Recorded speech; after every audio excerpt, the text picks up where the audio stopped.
Thanks for joining us for CBN NewsWatch. I'm Mark Martin. Today we will see if Republicans are as unified as they say on tax reform when the House brings their Tax Cuts and Jobs Act to the floor for a vote. Abigail Robertson brings us more from Washington. As the House gears up to pass its version of tax reform, some question whether the two chambers will be able to clear up any differences and reach consensus before Christmas. Senator Thom Tillis says yes. About 60–70% of the base policy, I think we've already got common ground. And I also think that some of the things that weren't in the House bill, now that we've had time to hear from the business community, do more economic modeling, there's even some of the changes that we'll make will be well received. So that level of commonality is even higher than when it first came to the Senate. Unlike the House plan, the Senate bill calls for a one-year delay in phasing and cutting the tax rate on businesses. The reason? They want to make that lower rate permanent under Senate rules. Despite the delay, Tillis tells CBN News businesses will still get help on their taxes right away. But we are doing things that in year one businesses will benefit from in terms of expensing and other things. So there is tax relief in year one, additional tax relief in years 2 through 10. Tillis says he knows from experience how much cutting the corporate tax rate can help the economy. I've done it before and it works. In North Carolina, we focused on reducing the corporate tax rate. We went from one of the slowest growing state economies to now one of the fastest growing state economies. The Senate plan also takes a step toward weakening Obamacare by repealing the individual mandate that forces people to buy insurance or pay a penalty, a move supported by conservatives in both chambers. And on the House side, Majority Leader Kevin McCarthy tells CBN News the tax reform bill is pro-growth and looks out for both churches and families. It lets you put away for a future for your unborn child, which has never been done before in a tax code. And also it protects us, the churches. So many times we had government telling us what we can say inside our churches. A lot of people know about the Johnson Amendment. This one takes care of that. The Johnson Amendment forbids nonprofit organizations, including churches and ministries, from supporting or opposing political candidates. Republican Senator James Lankford feels confident the final bill in both chambers will include a repeal of the Johnson Amendment. We feel very good about protecting the free speech rights of every American, regardless of their faith, for-profit, nonprofit status, whatever it may be. We feel like this is going to be the opportunity to be able to repair this. But the massive tax overhaul could be in trouble, with Republican Senator Ron Johnson announcing he won't support it. GOP senators can only afford 2 no votes, or the bill won't pass, but they remain optimistic. Republican leaders feel confident they will reach a compromise on the details and have a bill on the president's desk by the end of this year. Reporting from Capitol Hill, Abigail Robertson, CBN News. Alabama Senate candidate Roy Moore fights back against accusations of sexual misconduct as more women come forward. This as Republicans on Capitol Hill get creative to try to keep the seat in the GOP column.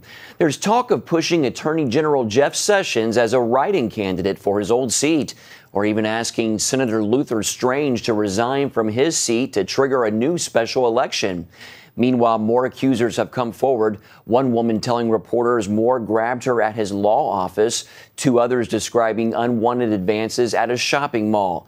Moore's attorney is asking a handwriting expert to examine Moore's alleged signature in the yearbook of one of his early accusers. President Trump has returned from a marathon Asia trip, claiming China now agrees with taking a tougher approach to North Korea. Dale Hurd has the story. President Trump was sounding triumphant on his return from Asia, saying he's mended several relationships that broke down during the Obama administration. And he says Asian leaders now have a new resolve to confront North Korea over its nuclear weapons program. I called on every nation, including China and Russia, to unite in isolating the North Korean regime, cutting off all ties of trade and commerce until it stops its dangerous provocation on, and this is the whole key to what we're doing, on denuclearization. We have to denuclearize North Korea. We have ended the failed strategy of strategic patience, and as a result, we have already seen important progress. The president also says the U.S. and China have agreed that North Korea cannot just freeze its nuclear weapons program to gain concessions, that it must eliminate its arsenal. Although today China's foreign ministry seemed to be backtracking from that. China is North Korea's traditional ally and accounts for about 90% of Pyongyang's trade and virtually all of its oil. North Korea has now gone 2 months without test firing a missile, the longest stretch this year without a launch. The president was also working in Asia to whittle down America's trade deficit, which sits at $800 billion a year. In Asia, our message was clear and well received. America is here to compete, to do business, and to defend our values and our security. The president claims both China and Japan will be investing more in the United States and says the days of the United States being taken advantage of are over.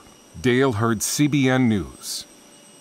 In other news, Christian actor Terry Crews has for the first time publicly named the Hollywood executive who allegedly sexually assaulted him at a party. The Brooklyn Nine-Nine star opened up about the experience just days after Hollywood actresses came forward about allegedly being assaulted by Harvey Weinstein.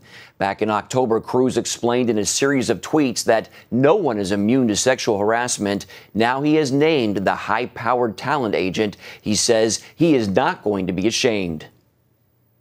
First of all, back in February 2016, I was assaulted by Adam Bennett, who is the head of the motion picture department at William Morris Endeavor, one of the biggest agencies in the world. The talent agency told ABC News Bennett was suspended following an internal investigation into the matter. Bennett has represented stars like Adam Sandler, Eddie Murphy, Sylvester Stallone, and Diane Keaton. Coming up, finding Christ. See why some say they are having trouble locating Jesus in the Museum of the Bible.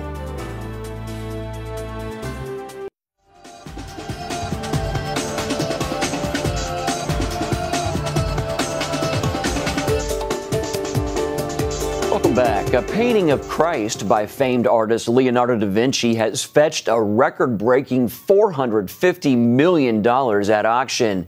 The painting Salvator Mundi, meaning Savior of the World, was painted by da Vinci in the late 1400s. Since then, it has traded hands all over the world, from King Charles I of England all the way to Louisiana in 2005. It was there a group of art dealers paid less than $10,000 for the painting, which was in need of repair. The dealers restored the painting and documented its authenticity. This week, art lovers lined up outside Christie's auction house to catch a glimpse of the famed portrait. Fascinating. The big grand opening of the Museum of the Bible is this Friday. It prominently brings to light how the Bible has impacted society throughout all of history. But a question we sought to answer is, how and where is God Himself, Jesus, represented inside the museum? CBN's David Brody has our story. When you walk into the Museum of the Bible, there is a huge wow factor. This building is beautiful. A lot of electronic gadgets, gizmos, displays, movies, cool sound effects. But what about the Jesus factor? In other words, where is Jesus in this museum exactly? After all, He is God. You can't tell the story of the Bible without telling the story of Jesus. Museum officials say you will find Jesus, and indeed there are references to Him sprinkled throughout. He's also mentioned during a video in archaeological findings in Capernaum. That structure dates to the period that Jesus would have taught. And a Jesus plaque explains how gospel writers say Jesus called Himself the Son of Man. But that plaque is nestled in between the plaques of other historical biblical figures. From a content perspective, it's Museum of the Bible. Now, the Bible has lots of characters. One of those characters is Jesus. So Jesus is an important character throughout the museum. I think that the focus is more on the historical spread of the Bible. It sure seems that way, because trying to find an image of Jesus in the museum beyond traditional church art proved unsuccessful. We did not show any image of Jesus here. And that was intentional. We decided that it's best not, because there is no actual photographic or actual image of him, to not venture and bring our opinions here. And so that's why you won't see a picture of Jesus in the museum. But what about the biblical story of his birth? In the 12-minute movie devoted to the New Testament, it's not mentioned. It is the New Testament movie. Why not the birth? Why not the teachings of Jesus? That really wasn't there. Was there a reason behind that? Well, in 12 minutes you have to be selective. So we decided that really our main theme was going to be the spread of this small group. They start with a few Jewish believers. They expand into a larger pool of Jewish believers, and then it expands around the world into a church of Jew and Gentile. But beyond the movie, there is no actual area devoted to Christ's birth, death, and resurrection, despite the fact that there are 5 exhibit floors and more than 400,000 square feet of space. When you're looking at actual exhibit spaces, I mean, it is a museum about the Bible, so it's going to tend to have a lot of, manuscripts and books. You only have so much space. We decided to try to feature what's the influence on, music and literature, and in those you're going to have the impact of Jesus and maybe nativity, within references to songs and films and things like that. So again, it's a bit of a different approach. There is an exhibit devoted to the Virgin Mary where you see the baby Jesus in artwork. By showing these 40 images, it reinforces the significance of this character Jesus and how this has been a worldwide influence. But when you tour the Nazareth village where Jesus grew up, there's no mention of Jesus' time there. It's more about the Nazarene culture. So what are we to make of all of this? Well, keep in mind that the mission of the museum changed over the years. In 2011, the mission was, quote, to bring to life the living Word of God, to tell its compelling story of preservation, and to inspire confidence in the absolute authority and reliability of the Bible. Today, the mission is more scholastic in nature, where they, quote, invite all people to engage with the history, narrative, and impact of the Bible. Officials here are hoping this good book, called the Bible, spurs curiosity, especially with those who question its authenticity. We hope that people are so interested in the narrative of the Bible that they pick up and they start reading, whether it's the Gospels or the epistles or anything in the Hebrew Bible. That's our hope. David Brody, CBN News. We should also point out that there are temporary exhibits that are part of the museum from time to time. One of them is the Stations of the Cross, depicting the last hours of the life of Jesus. Up next, a doctor makes a disturbing discovery about herself. See what she did to turn back the clock and how you can do the same right after this. Growing older is inevitable, but many people are actually aging faster than they should be because of poor diets and bad lifestyles. But as Lori Johnson tells us, there are dozens of ways to turn back the clock by years and even decades. We all want strong, disease-free bodies and minds to continue working, doing things we love, and spending quality time with people we care about. Our driver's license says we're one age, but inside our bodies, microscopic telomeres may tell a different story. Scientists can measure them and say the longer, the better. Telomeres act much like a plastic tip on a shoelace.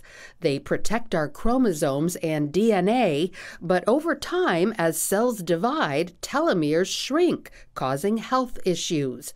The quicker our telomeres shrink, the quicker we age. Women's health physician Sarah Gottfried noticed she was feeling older than she should and went for testing. So I was 45. I was interested in telomeres, the little caps on your chromosomes that are the best marker of biological as opposed to chronological aging. And I flunked the test. So at age 45, I had the telomeres of a 65-year-old woman. And that's not what you want to hear when you're 45 years old. Dr. Gottfried discovered unhealthy lifestyle choices are the main reason telomeres shrink too fast. Well, I think the biggest problem that no one knows about is that they're aging too fast. And the interesting part for me is that you can measure this. She developed her own test to score how well a person is aging, which she shares in her book, Younger. It took me about 5 years to develop it. We had 1,000 people go through it. mostly women, about 98%. And they averaged about 10 years that they added onto their health span. Like 56-year-old Kathy Pickle. I was tired all the time. She wanted her youthful energy back. I've got kids and I want to still be active with them because they're all really active and outdoorsy. Dr. Gottfried identified a number of things that cause us to feel old and sluggish. The big one is I used to not eat many greens at all. It was bad. Carbohydrates and processed foods can speed up aging, along with carrying too many pounds. So switch to a diet of mostly vegetables, healthy protein like fish, and good fats such as avocados and olive oil. Started using greens in my shakes and meals, started feeling better. Dr. Gottfried recommends drinking bone broth. It's anti-inflammatory and loaded with skin-firming collagen. Fermented vegetables like kimchi contain immune-boosting probiotics and helps reset blood sugar, which starts to increase after age 40. While eating the right food keeps us younger longer, so can going without food altogether, because fasting can make our cells more efficient. Gottfried recommends no food 3 hours before bedtime and 12 hours between dinner and breakfast. Increase that fast to 16 hours between dinner and breakfast once or twice a week. When it comes to growing younger, I think one of the most important things to do is exercise. Gottfried says you should walk each day, but don't stop there. Add sprinting to your regimen as well as jumping. That can preserve fast-twitch muscle fibers that begin disappearing at age 40. What exercise does in the body is it tricks the brain into thinking that you're younger. We lose muscle as we age, but lifting weights can replace it. Aging gracefully requires proper sleep, 7 to 8.5 hours a night. I have found that if I come home after work, if I'm really tired, I go and take a nap for maybe half an hour, 45 minutes, and I am rejuvenated. And then for the next 3-4 hours, I feel great, and I can still sleep at night. Finally, stress.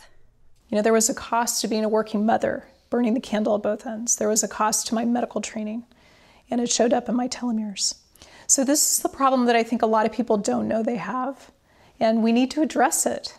Walking for 20 minutes in a calm setting resets cortisol, the stress hormone, and benefits the brain. Also, foam rollers help relieve tight muscles that store tension and stress. And don't forget, prayer minimizes anxiety as well. So while new information shows an estimated 90% of the signs of aging and disease are caused by lifestyle choices, smart ones mean it's possible to stay younger longer. Lori Johnson, CBN News. Wow, what a great report. Thank you for all that information, Lori. Definitely some tips to follow. We'll be right back with more of CBN NewsWatch. Stay with us.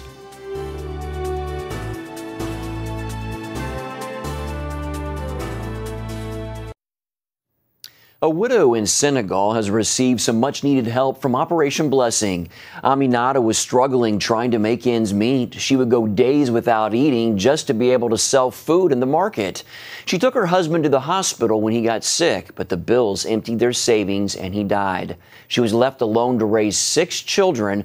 Without any income, she was forced to sell her own clothing to earn money. Operation Blessing learned about her situation and provided her with a small store of her own and supplies to get started. Now she can take care of her family, and she's overjoyed by what Operation Blessing did for her. She said it was like a gift from God that just fell from the sky in the worst moment of my life. Wow, that's wonderful. Operation Blessing, they are doing amazing things. Hats off to them. Well, that's it for now on CBN NewsWatch. You can find more of our exclusive coverage of the issues you care about most at cbnnews.com. Also, tell us what you think about the stories you've seen here, and you can do that by emailing newswatch@cbn.com or talk to us on Facebook, Twitter, and Instagram.